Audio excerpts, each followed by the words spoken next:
Saya anak satu-satunya yang berperan sebagai seorang pastor. 13 tahun jadi pastor. 11 tahun jadi pastor. 11 tahun jadi pastor. Saya Pak, saya pergi tanya pendeta kalian tentang anak Aloysius Geban pernah dapat penobatan seorang ahli kitab terbaik dari seorang Benedictus di Vatikan. Seorang ahli kitab terbaik dari seorang Benedictus di Vatikan. Oh my God! Wow! Oh my God! Ada satu lagi ustadz yang bernama Ali Mustafa. Dia mantan pastor selama 13 tahun. Menurut pengakuan Mas Ali, dia adalah seorang ahli kitab, ahli Injil. Dan dia mendapatkan penghargaan sebagai ahli kitab terbaik dari Vatikan. Sepertinya ceritanya agak mirip-mirip sama Ustadz Bangun Samudra. Saya tidak tahu apakah mereka satu perguruan, apa hanya mempelajari jurus-jurus yang sama. Sepertinya kayaknya iya sih. Karena dari ceramah beliau sungguh sangat menggelikan. Karena menyebutkan Matius pasal yang ke-40. Sudah, kamu jangan perhatikan ke sana. Beriman saja kamu sama Yesus. Sudah cukup. Kamu jangan kritik tentang hal ini. Padahal saya kritik, Pak. Apa yang dia bilang? Kalau kamu sudah durhaka dan lihat di dalam Matius pasal 40, lihat di dalam Matius pasal 40, lihat di dalam Matius pasal 40, lihat di dalam Matius pasal 40.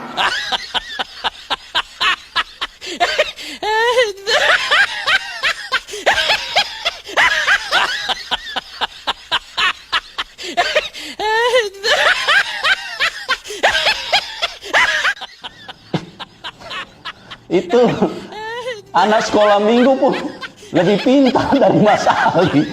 Saya nggak tahu Mas Ali belajar Injil terbitan mana. Jangan-jangan terbitan Arab Saudi kali Mas Ali ini belajar sampai ada Injil Matius 40. Coba Mas Ali cek dulu Alkitab mana yang Mas Ali lihat, ya? Atau mungkin lupa pakai kacamata kali Mas Ali ini. Nggak ada Mas Ali Matius itu sampai 40. Kami dengarnya aja luar biasa Anda ini. Katanya ahli kitab, katanya pakar Injil. Nggak tahu Injil dari mana yang Anda pelajari Mas Ali. Mendingan Anda bertobat lah. Bertobat cepat-cepat Mas Ali, supaya jangan sampai Anda masuk neraka deh. Bohongin umat Islam. Cuma jual-jual bahwa Anda itu mantan pastor, mantan pakar Injil.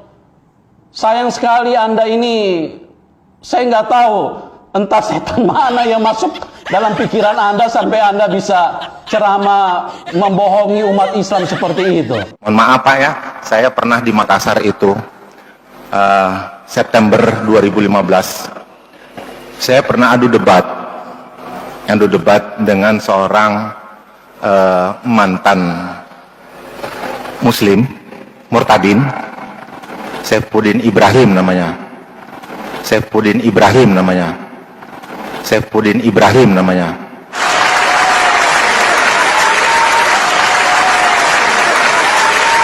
Mas Ali Mustafa juga mengatakan dia pernah adu debat dengan Saifuddin Ibrahim.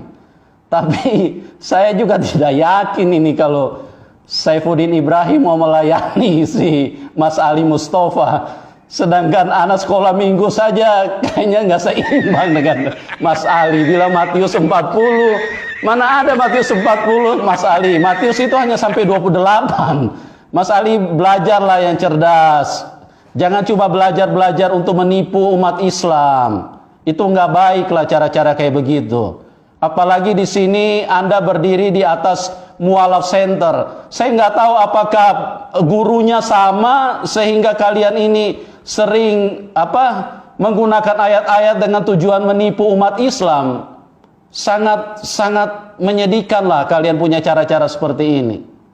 Kembali lagi Mas Ali mengatakan Karena dia sadari yang dia hadapi ini adalah pakar, ahli Injil.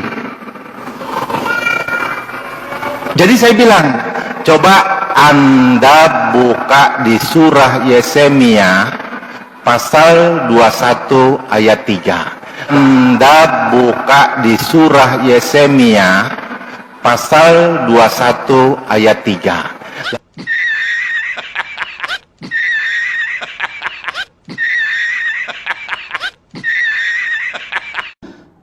Ada surat Yeremia. Ini Yeremia ini produk mana nih Mas Ali? Dalam Injil nggak ada surat Yeremia.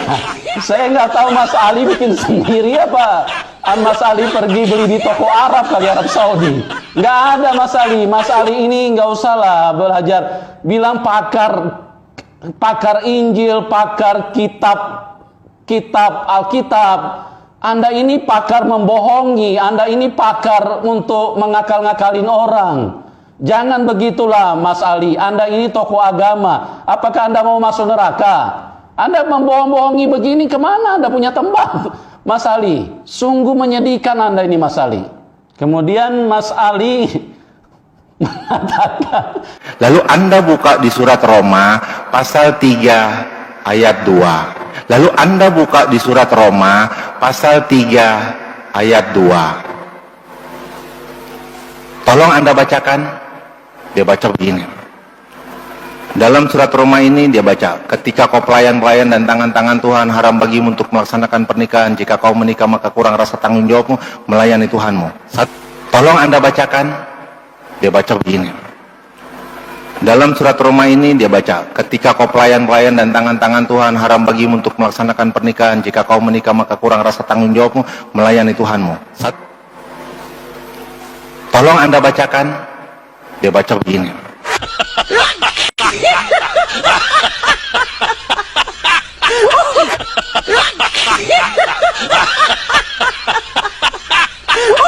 surat Roma 3 ayat 2. Mas Ali ini seperti kayak penjual obat.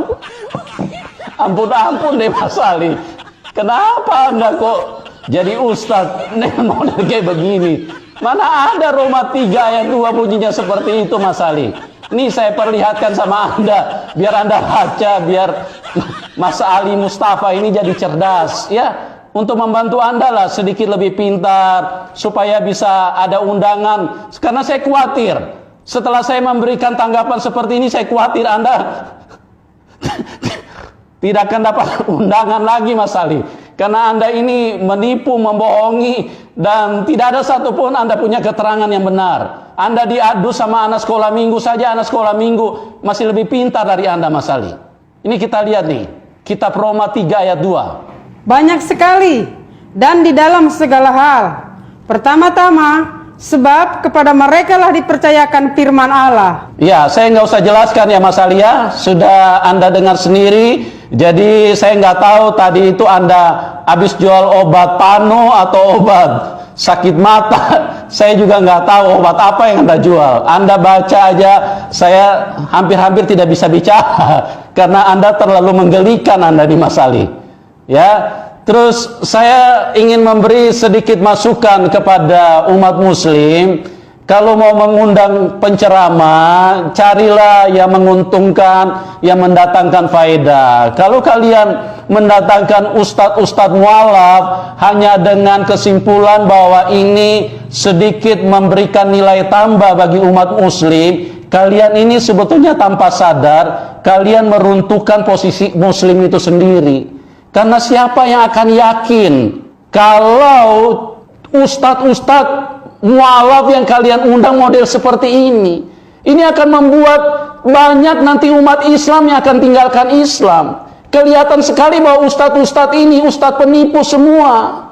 Ustadz yang membohongi kalian. Saya nggak tahu kok kalian itu kok senang banget ditipu, dibohong-bohongi dengan ustadz kayak begini. Ya belajarlah. Kalau kalian ini mau lebih cerdas, jangan belajar kepada kayak ustadz-ustadz yang suka bohong, suka menipu, tidak mengerti apa-apa. Ini hampir satu jurus juga dengan seperti kayak Bangun Samudra, terus seperti kayak Ahmad Kainama. Sudahlah, carilah ustadz-ustadz yang berkualitas dan ceramahkanlah yang ada di dalam Al-Quran. Ceramahkanlah tentang Muhammad supaya kalian punya agama itu bisa semakin bergairah gitu loh. Jangan comot-comot terus Injil, karena semakin kalian comot Injil, pada saat kami menjelaskan yang sebenarnya, kalian akan semakin terpukul, kalian akan semakin terjepit, karena kami ini sangat ahli dengan Injil, kami ini sangat mengerti dengan Injil. Dan ustadz-ustadz mualaf itu yang dari Kristen murtad meninggalkan Tuhan Yesus, itu sudah pasti mereka tidak mengerti Injil. Saya pastikan itu mereka tidak mengerti Injil. Kalau mereka mengerti Injil, mereka tidak akan meninggalkan Tuhan Yesus, tidak akan meninggalkan Injil. Karena hanya satu pribadi yang bisa memberikan keselamatan, itu hanya Tuhan Yesus. Karena hanya satu pribadi yang terangkat ke surga, hanya satu pribadi yang keluar dari kuburan, hanya satu pribadi, tidak ada pribadi yang lain. Itulah Tuhan Yesus Kristus. Semoga bisa menjadi berkat bagi siapapun yang mau terima. Tuhan Yesus memberkati. Amin.